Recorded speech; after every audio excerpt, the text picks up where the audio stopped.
बिस्मिल्लाहिर्रहमानिर्रहीम। अस्सलामु अलैकुम वरहमतुल्लाहि वबरकातुहू। दोस्तों, आज मैं फिर आपके सामने एक बहुत अहम मसला लेकर हाजिर हुआ हूँ। वो है कमीशन का मसला कि किन किन सूरतों में कमीशन लेना जायज़ है और किन सूरतों में कमीशन लेना जायज़ नहीं है। क्योंकि ये कमीशन का दौरा चल रहा है, हर चीज़ में कमीशन चल रहा है। कोई भी काम किया जाता है तो उसमें कमीशन मांगा जाता है। डॉक्टर अगर दवाई के लिए पर्चा लिखता है तो उसमें उसका कमीशन बंधा होता है। वो कोई जांच और रिपोर्ट लिखता है उसमें उसका कमीशन होता है। मिस्त्री कोई काम करता है वो उसमें कमीशन मांगता है दुकानदार से, और बिजली फिटिंग वाला कोई काम करता है वो उसका कमीशन लेता है। यहाँ तक कि दुकानदार लोग खुद कमीशन एजेंट रखते हैं।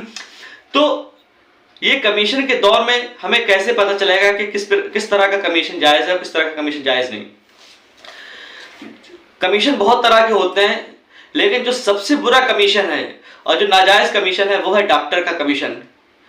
क्योंकि डॉक्टर जो भी पर्चा लिखते हैं दवाई का उसमें उनका कमीशन बंधा होता है कि मेडिकल वाला उनको इतने % कमीशन देगा, और वो इसी वजह से वो दवाई महंगी हो जाती है। इसी तरीके से डॉक्टर जब भी कोई रिपोर्ट लिखता है तो उसमें उसका कमीशन बंधा होता है, और वो जो मरीज होता है तो वो जांच उसको महंगी पड़ती है। और डॉक्टर इसी कमीशन के चक्कर में एक मरीज को उसको कोई मर्ज ना भी हो, सिर्फ खांसी जुकाम बुखार हो, लेकिन उसको बहुत सारी जांचें लिख देते हैं। टाइफाइड, तुमको टाइफाइड तो नहीं है, कहीं मलेरिया तो नहीं है, कहीं डेंगू तो नहीं है। इस तरह की बहुत से उसको डरा देते हैं, और सिर्फ किस चक्कर में, कमीशन के चक्कर में। इसलिए डॉक्टर का जो कमीशन है वो तो बिल्कुल जायज़ नहीं है।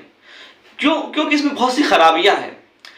एक खराबी तो ये है कि इसमें मरीज को नावाकिफ रखकर, अनजान रखकर उसकी जेब से पैसा वसूल किया जाता है, और मरीज के ऊपर काफ़ी बोझ पड़ता है। उसकी माली हालत अगर अच्छी ना भी हो, फिर भी वो मजबूरी की वजह से और डर की वजह से उसको अल्ट्रासाउंड और वो जांच करानी पड़ती है। दूसरी खराबी यह है कि ये सरासर एक तरह से ये सूदी कारोबार है डॉक्टरों का, जो लिंक जो बंधा होता है कमीशन एजेंट से, यानी जो लैब चलाते हैं उनसे बंधा होता है कि हम तुम्हारे पास मरीज भेजेंगे तो तुम हमको इतने % कमीशन देना। और जो लैब वाले होते हैं, जो अल्ट्रासाउंड वगैरह करते हैं, वो भी इसी चक्कर में कि डॉक्टर हमारे पास ज़्यादा से ज़्यादा मरीज भेजे, इस चक्कर में बहुत ज़्यादा डॉक्टर को कमीशन देते हैं। तो डॉक्टर भी कमीशन के लालच में जो है बहुत ज़्यादा जांचें लिखते हैं। तो ये सूरत बिल्कुल सरासर नाजायज़ है। हाँ, डॉक्टर अगर कमाना चाहते हैं तो उसकी मुख्तलिफ सूरतें हैं, उसके दूसरे तरीके हैं कमाने के। अगर कमाना चाहें तो जायज़ तरीके से कमा सकते हैं। आप अपनी मशवरे की फीस रख दें। आप कोई मरीज़ आपको दिखाना है, आप अपना 200 रुपये, 500 रुपये, 1000 रुपये मशवरे की फीस रख दें, आपके लिए जायज़ है। इसी तरीके से आप जब कोई मरीज़ आए तो आप उसके पास उसकी दवाई के लिए दवाई जब पर्चा लिखें तो अपने पास से दवाई दे दें, और जितना प्रॉफिट चाहे आप उससे ले सकते हैं। तो ये सूरत आपके लिए जायज़ है।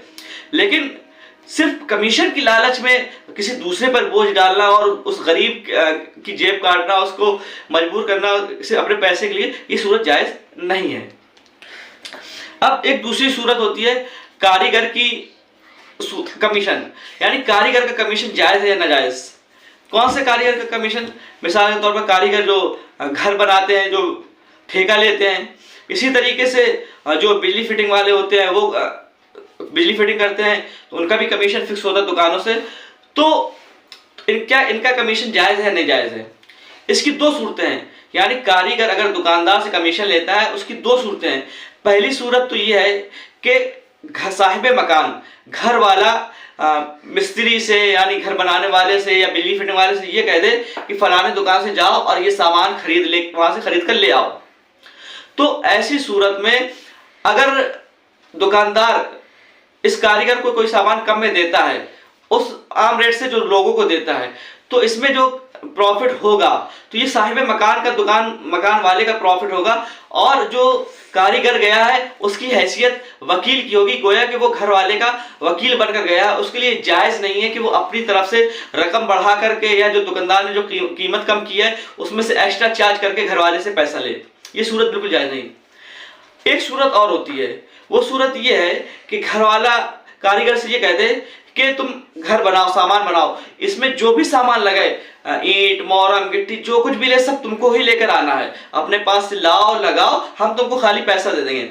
अब कारीगर जो है वो दुकान वाले के पास जाता है, उससे सामान लेता है, या बिजली वाले से घर वाला कह देता है कि बिजली फिटिंग होना है, तुम जो भी सामान लाओगे अपने पास से लाओ, लगाओ, और हम तुमको पैसा दे देंगे। तो अब ये बिजली वाला या जो घर बनाने वाला, ये जो दुकानदार के पास जाते हैं और दुकान वाला इनको उसी रेट में सामान देता है जिस रेट में आम लोगों को देता है। फिर उसके बाद जब पूरा पर्चा बन जाता है, पूरा बिल बन जाता है, फिर उसमें से कुछ परसेंट कट कर देता है कारीगर के लिए, मिस्त्री के लिए कुछ परसेंट काट देता है, डिस्काउंट कर देता है, इस बिना पर कि तुम हमारे ही दुकान से तुम सामान लेने आते हो, क्योंकि तुम्हारा ये काम है बिजली फिटिंग का, घर बनाने का, तुम बहुत से तुम्हें ठेके मिलते हैं, इसलिए हम तुमको अपने पास से ये डिस्काउंट देते हैं। तो अब ऐसी सूरत में कारीगर के लिए और मिस्त्री के लिए यहाँ पे उसका डिस्काउंट लेना जायज है और मकान मालिक से वो असल कीमत लेना उसके लिए जायज है। तो ये सूरत कमीशन की जायज है, इसको कमीशन नहीं कहेंगे बल्कि ये एक्स्ट्रा उसके लिए बोनस कह सकते हैं। इसी तरीके से और भी कमीशन की सूरतें होती हैं। कमीशन घर बिकवाने का कमीशन होता है, यानी घर वाला कहता है कि तुम मेरा ये मकान बिकवा दो, हम तुम्हें इतने परसेंट कमीशन देंगे, या फ्लैट वाला कहता है कि मेरे फ्लैट बिकवा दो, हम तुम्हें इतने परसेंट कमीशन देंगे, या तुम्हें इतने लाख रुपए देंगे। तो ये कमीशन बिल्कुल जायज़ है। तो ये कमीशन की कुछ सूरतें हैं जो मैंने आपके सामने रखी, तो इससे अंदाजा हो गया होगा कि कौन सी सूरत कमीशन की जायज़ है, कौन सी नाजायज़ है। एक उसूल याद रखें, कमीशन की कोई मुतय्यन सूरत फिक्स नहीं है, कोई मुतय्यन उसूल नहीं है कि हम आपको एक अल्फाज में बता दें, चंद अल्फाज में बता दें कि ये कमीशन जायज़ या नाजायज़।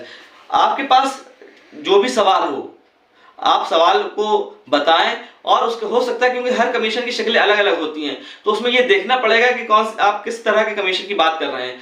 तो आप इसमें सारी सूरतें तो लाई नहीं जा सकती छोटे से वीडियो में, तो जो जायज़ शुदा वीडियो शक्लें थी वो मैंने आपके सामने बयान कर दी।